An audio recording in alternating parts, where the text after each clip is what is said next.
Hey everybody, we are back here at the 2-year anniversary of the Hometown Historian channel. I can't believe it, we've actually made it that long.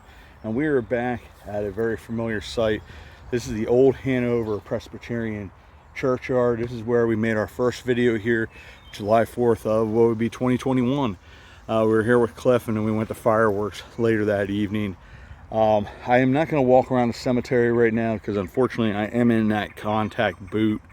The cast, I can't get cast wet, and unfortunately it rained quite a bit last night, so it's just probably a little too wet, and I'm not moving that great today, so I am pretty tired, so I don't really want to push it. I want to try to take a couple pictures here, but that's it. But anyways, I want to say thank you to you all. We are 2 years strong with the YouTube channel.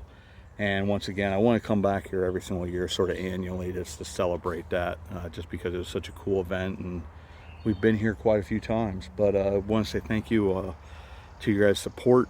We've just reached 1,400 subscribers. We actually just had a video, I think it was the armored personnel carrier, hit like over 5,000 views, which was sort of shocking. That one just all of a sudden hit that. But got a lot of great things in store over this coming year.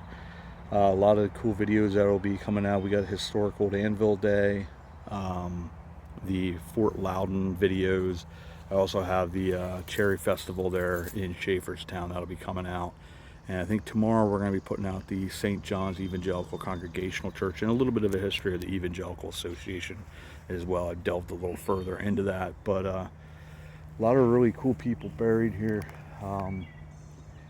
They have, I believe, is the fourth not treasury secretary, but the treasurer of the United States. Is a different position than the cabinet position, but he's buried here. I think it's a William Lewis.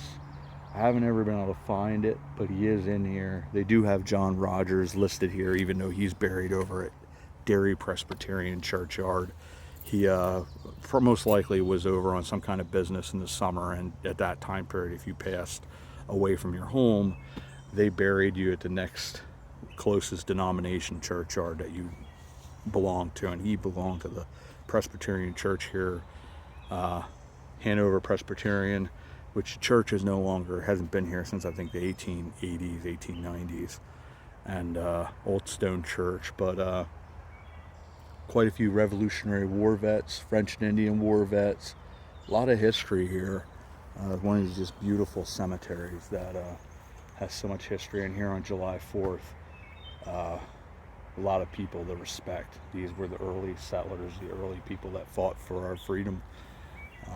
The War of Independence, French and Indian War, which we'll go into quite a bit more here in the future of the channel, talking about the purposes of some of these wars, sort of like understanding those wars, the deeper meaning, reasons why they were fought, a lot of the different tragedies that sort of would have came along with those wars.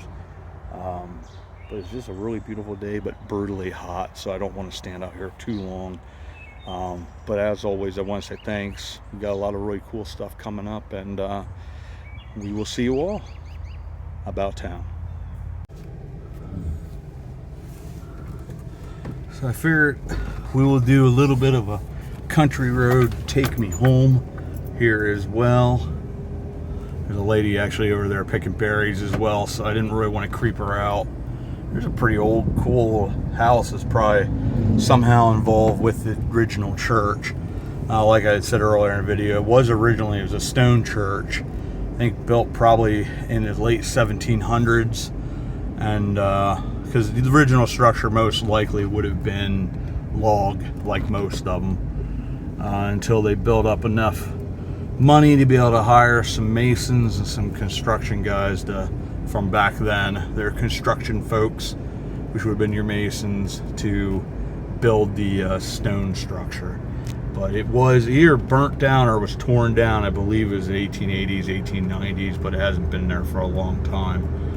But that cemetery, it does have quite a bit of significance with the different people. I mean, every cemetery does have significance with the people that are buried there, but just some very unique individuals that are supposedly buried there, which William Lewis is supposed to be there. And I'm assuming it was one of his forebears that would have been one of the signers of the Hanover Resolves, which we've talked about quite a bunch of times. It was sort of the precursor to the Declaration of Independence. They had, I think it was like 7 or 9 guys that signed this resolve that basically said that we, give our hopes and basically our prayers are to, our future is in the hands of our God and our rifles. And it was a really sort of a neat statement the way it was said. I don't have it exactly right, but they were the first of their kind. It probably had some significance in the Declaration of Independence as well, but it was basically them saying it's not right what's being done. We're not being treated fairly, and we're not going to take it. And if it means that we have to go to resolves of, war, we'll do so, and we will trust our fate to that of our God and to our rifles. So, we'll be proactive in that. It's very, very cool. There was one of the first. A number of other ones like the Hummelstown, the Middletown resolves, the Lebanon resolves, a number of other towns then would have been directly related to that afterwards when they were read other places. But Colonel John Rogers was one of them. Colonel Timothy Green, he's buried over in Dauphin, Pennsylvania. And William Lewis is another William Lewis, which I'm guessing is probably a forebear, was one of the signers as well. But there's a lot of history, and a bunch of that history is right there in that cemetery of some of these really important events in the history of America. So I figured we'd do just a quick country roads take me home to give the video a little more length, a little more substance. But we do have a number, like I've said before, we do have a number of different things coming up, a number of videos I have backlog. I have a number of them that are, I got to do a bunch of audio work with them. We want to do the Daniel Jones video, the guy that was a former slave of Thomas Jefferson. There's still information to find out there whether he was an escaped slave or he was released. Because I believe Thomas Jefferson, it was either 1826 or 1828 that he passed on July 4th. Him and John Adams died on the same day. Here's the Man of the Christian Church. This is the one where the 3 Confederate soldiers are actually buried. It was quite neat to actually have the 3 Confederate flags there as well. They were killed at the Man of the Iron Furnace. There was an explosion, which did happen at those places. The other guys that were there, whether it was, another 13 to 20 soldiers, a lot of them died via yellow fever, scarlet fever. One of those went through the camp and just decimated, because these guys were living in basically very primitive log huts or cabins, whatever you want to call them. But they were bad. Hovels were probably the best thing you could say about them. So, you had 4 to 6 guys in one of these tiny hovels. If the disease broke out, you didn't stand a chance. It just, everybody got it and everybody died for the most part, unless you were extremely lucky, because they had no treatment for that type of stuff. It was basically you either lived or you died. It was, your fate was left up to God, basically, because it was just that bad.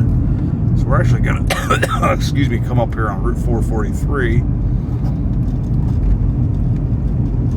We're gonna go east and talk a little bit more about the channel. But it is cool that we made it to 2 years. Like, you never know with these things how it's going to work, what the level of success is going to be, those types of things.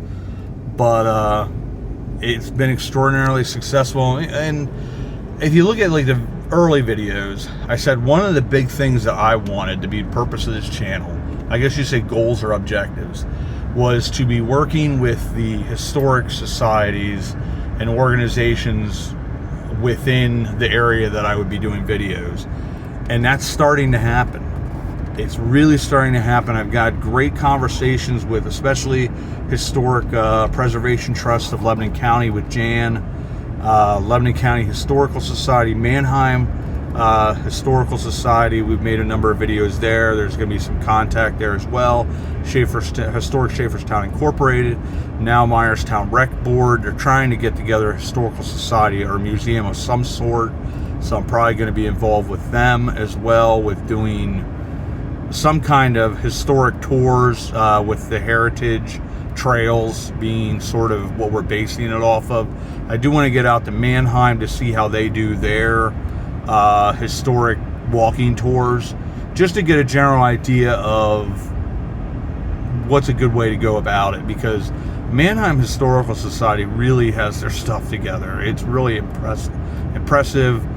Having the right people in there with the knowledge that they have to be able to share that with the community and the visitors to these different locations. Also, just the way they in general handle things. And here we're going past the Fort Manada historic marker. We've been there twice, once for the long form video and another for the short. And how important that fort was, an offshoot of Fort Swatara. But so some of these different objectives, still got to get the About Town series at some point, hopefully be able to really get that started. Probably part of how I'm going to do that is these heritage walking tours. I have a number of the pamphlets already, and I want to get a number more of them. I might have to contact them directly and see if I can get them sent to me, because I'd like to do those walking tours for the channel, and that would be a great thing to do for the channel, because you have Annville, Jonestown, downtown Lebanon. They have Myerstown, Schaeferstown. We were doing a little bit of the Campbelltown, Lawn, and Colebrook is one altogether. You have Mount Gretna has one, which I'd like to do, because I know a number of you are very interested in the Chautauquas, and a lot of those buildings that are there are directly related to that Chautauqua that was there in Mount Gretna. I believe they also have Palmyra, if I have not said that already. And there are a number of other ones, I think, as well. There's a total of 8, I believe, that they have out. So I might have named them all. I'm not sure. I had to think about that for a second, and I don't want to think about that on video. But anyways, it's a lot of the objectives are starting to come true. And, I'm able to start getting out. Even with the boot, I'm able to get out and do certain things. I think as well an objective of the channel early on was maybe not entirely planned, but it's sort of shown my journey, and I hope in a way it can encourage people to never give up. Jimmy V. Valvano always had a thing, due to cancer. It's like, never give up, never ever give up. There's always hope, and it's when you're going through struggles and you're going through pain, the best thing for you to do is to keep on trying, to keep on getting up, and keep on, doing whatever you can. Find a way to, your happiness is really, I think at the end of the day, is up to you, and it's a mindset. And when struggles and hardships come, you can make 2 choices. One, you can be better. One, you can be joyous and make the best of the situation. And it hasn't always been joyous. It's been frustrating at times, the journey. But this channel has really, talking about here on the 2nd year anniversary, this channel has gotten me through, and you guys have gotten me through. So it's a major thank you to all of you who have given of your time, who have been such a blessing to me. I really, really am fortunate to be able to have this channel, to be able to do this. I'm extraordinarily blessed. And I do thank you guys over and over for that. So it was cool returning once again, and we're going to try to do that annually.